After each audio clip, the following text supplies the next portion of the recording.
I have to say, like, the transformation from when we first started doing this to now. Yeah. Coming straight at you, you may not be able to tell that I'm expecting, but then you just turn to the side and it's like, whoa, hello. There you go. Well, that sort of happens, you know. No, through time, that happens. That's a normal progression. Yeah. But not everybody gets to watch themselves walk down the hall that way. So, anyways, yeah.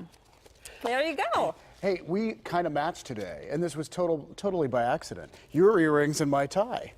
How about that little coordination going on accident? Yeah, it's because we're so in sync. It is. We have a psychic connection. I keep telling you, we're like peas and carrots. Mm-hmm, peas and carrots. Well, then who would Selena be? She could be another vegetable that we could throw into the mix. Green beans? She'll be our corn to the corn. peas and All right, carrots. I like that. Yeah, and we want to congratulate Selena this morning. I'm not sure that's the way to start, congratulating her, calling her corn. But she was recognized last night. She was. At a function, Opal. It is Outstanding Pittsburghers and Leaders Reception. And so we have a picture of Selena and her date. Oh, we don't have the picture. Oh, but I can show you this. This is the invitation.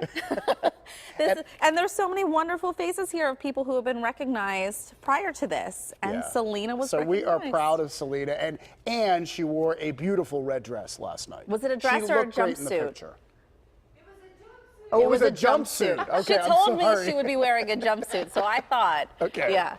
Well, you look fabulous, Selena. Thank you, guys. I appreciate it. Jumpsuit is the new power suit for women. Is it? Yeah. Okay. Yeah. See, the things I would learn on this program. Yeah, until you have to go to the bathroom, then it gets complicated. But still, she looked great. She looked great. That was put on by the Rotary Club of Pittsburgh and the Pittsburgh Business Exchange, and our own John Delano actually moderated the event and emceed it. So congrats again to Selena. Yes. All right, we want to talk about Mick Jagger because some video is out today. This is after his heart surgery, and he is working out.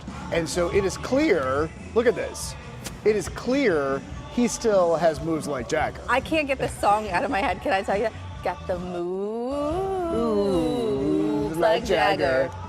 I can't stop. Now you can't stop. This is how I could work out. This is like what I was telling you about my dance workout. Like if you just dance to whatever song, and you know, I could do this in my home and I would lose weight. I like to dance in the kitchen with the girls. Yeah. Yeah. It's just fun. It is Dancing just fun. puts you in a good mood. Right. Yeah, and he looks like he's ready to go back out on tour soon. Well, speaking of working out and getting back in shape, how about this guy from New York? He's already in shape, and this is just incredible. On a lot of his videos, this is New York athlete Christopher Joyce. He says, do not try this at home, and this is why. This is just showing off. Holy cow. No. You think this is showing off? Wait until he does a push-up, doesn't put his feet down on the ground, and then goes back up into a handstand. And that right there is actually his mom who is rolling the weights. I love that she... But she looks great too. Yeah, well, she's fit. Look, that's showing off. Oh, that is showing off. Well, no, I think the whole thing is showing off. Look, I lack coordination to the point that at any moment, I could fall off this chair, Heather. I mean, like, the fact that this guy can do this. That weight would have hit me in the face when she threw it. Yeah. That's something. No wonder that's going viral. So don't try that at home. Okay, something else that went viral, and this is sad and also incredible all at the same time. So a teacher from Arizona posts online how much money she makes. She posts her salary. Yeah. She found herself pushing a cart down the aisle with all the supplies that she needed for school. And she was so disturbed that she actually started laughing. She said that it was just ridiculous to think that she was buying all of this stuff for her classroom because it wasn't provided for her. And so many teachers do this. I mean, there are many teachers in our area who do it. She posted her salary at the time on Facebook. It was $36,000, and she said she spends about $1,000 a year of her own money on school supplies and snacks for kids. Right. So she posts this, and this guy from New York sees this, contacts her. His name is Ben Adams. He's a small business owner. He says he's not rich. He works for a living, but he wanted to help out. Yeah. So he starts sending Amazon packages of the things that she needs, and they keep coming, and they keep coming. And so this is something her class made a sign to thank him for this, and then he took it a step further. Right. Well, so he said that he felt so good by helping someone that he wanted to do it again. So he reached back out to her, through the year and said, hey, what else can I get you? And he realized that other people probably wanted to help. Right. So he starts this website called classroomgiving.org, and it basically, he describes it as like a wish list and Secret Santa. Yeah, it's not like crowdfunding, like they're not raising a dollar amount. Right. You get to pick, you get to see what a teacher in your area or wherever wants for their classroom, and then you get to actually buy it and provide it for them. So I went to Pennsylvania, and we actually have that pulled up there on the screen. I went there this morning to see, and we do have a few teachers from our area. We have, there are a few from Philadelphia as well, but there's a teacher from New Stanton who's on here, a teacher from Connellsville, we have a teacher from Homestead, and each one of them will put their own supply list underneath. So you can click on their supply list, see if there's something maybe you can help them with. I mean, look, education is so important, and what teachers do is fantastic. And to think that there are in lots of districts, but some districts in particular, where there just isn't the money, and teachers end up providing this. And I think what the guy did is great, and to start this website is great too. So we have more info for you on that at PittsburghTodayLive.com. So a lot of people are talking today because tonight is a big night for fans of The Big Bang Theory. And this is just incredible that they've had such a fantastic run. Oh, yeah. They have made being a nerd cool, you know. I mean, I like to think maybe I have helped in that too, but they have made it very cool. So the series finale is tonight here on KDKA. At 8. At 8 o'clock. And in fact, we have some of the stars weighing in on their thoughts on the end of this series and maybe what we can expect tonight. Maybe they'll give us a little preview. And you're going to talk with Raj later. Yeah. Hard to imagine not being here, not seeing everyone every day. It's very, very surreal. I've never heard of an experience like this that has been this pleasant and this supportive this long. I will miss many, many things about this. You know, hundreds of people working together to create something, which is always the most magical part. I don't mean to single out Jim Parsons, but I will miss our camaraderie, you know, in particular, because the scenes we do are so interesting and, you know, often like emotionally complicated. And so I get to learn a lot from him. And we will be interviewing Kunal Nair, who plays Raj, coming up a little bit later on. So I'm going to try to get out of him what we can expect tonight on the series finale. He's not going to tell you. I'm still going to ask. He's not I'm going to find out. And you know, it's a very sensitive thing when a show comes to an end. Fans want to see it end the right way, and if it doesn't end the right way, the show producers will hear about it. In fact, this is going on right now with Game of Thrones. Oh, man. And you don't watch the show, do you? I don't, but I'm watching this from afar. And there's actually a petition right now online for fans who want the entire last season redone.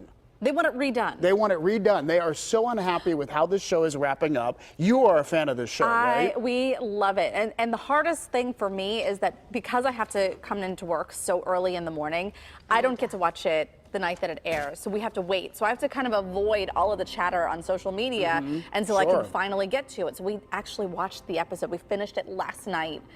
And then there's one more episode this upcoming Sunday. But it took such a long time for them to get to this final season that I think that people were expecting a little bit more. And there's been a lot of battle. There's been a lot of, resolution. Okay. Tell us what Heather Abraham thinks. Are you happy with what you've seen so far this season as a fan of the show? I don't know yet. I mean, it's been interesting, but I still feel like there's so much left unanswered, and I don't know if they're going to be able to do it in one episode, and that's all that's left. Yeah.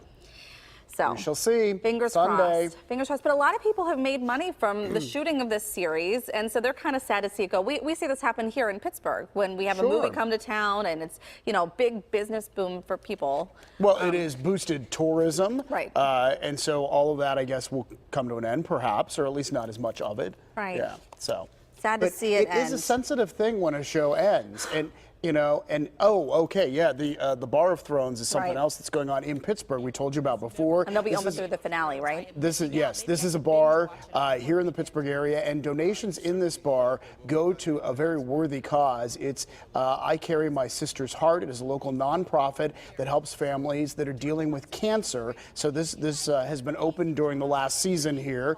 We've shown it to you on PTL, and you can still check it out.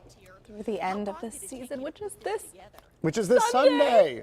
So sad. I'm so It's sad okay, it's going to be Heather. over. You But will find another show. Okay, we were talking about other shows though that have come to an end. You and I obviously have different tastes in shows. You're still hung up on MASH and what is this one? Newhart? Bob Newhart's Yeah. Well, yeah, the Newhart was the show that Bob Newhart had where he was in Vermont in the inn that he ran. Yeah. You know, so I love the season finale of this or the series finale of that show because he gets hit on the head and then he wakes up. And it flashes back to the old Bob Newhart show. He's waking up and he's waking up his wife and it's dark and you don't see. And so then she gets up. It's Suzanne Plachette from the Bob Newhart show, the original Bob Newhart show. And he says, I just had the strangest dream. And I just loved how that wrapped up. Well, people do get attached. I mean, we loved The Office, and we've actually streamed it again and again, the entire, was it 8 seasons or so on Netflix, and just watched it that way. And every time it ends, I feel like I lost my friends. Yeah. Well, and I like you think that the characters are still going on. Right, Like, I don't like them to like get married and move to San Francisco or something. No, I want to think that that is continuing and we're just not seeing it anymore. And then if they want to bring the series back, you can do it because they're all right there at the Cheers bar. Well, CBS will not leave us longing for long. For No, a comedy. There's something new. And in fact, we talked about this last week. Billy Gardell, of course, who grew up in Swissvale, so we always cheer him on. He has a new show coming out this fall, and now we have a clip or so to show some video from Bob Hart's Abba Shola. It's going to be Monday nights at 8:30 right here on KDKA. It's by the creator of The Big Bang Theory. So this goes on, and it's an interesting premise. Yeah. And what do you think of the mustache? You can't not talk about the mustache. What do you think? It's hard to see a man different. I'm telling you, this is the one thing. I'm sure it's the same when a woman, changes her hair color or gets it cut or gets it long or whatever. Right. But for a man, when you see a man who you're used to seeing with facial hair without and vice versa, Right. you're just like, I don't know. Well, it's interesting. Yeah, it's interesting to see him look differently. I remember my dad would shave his mustache off and then wait to see how many days it would take before my mom would even notice. And sometimes it would be like a whole week, and then she'd say, "Is there something different about you?"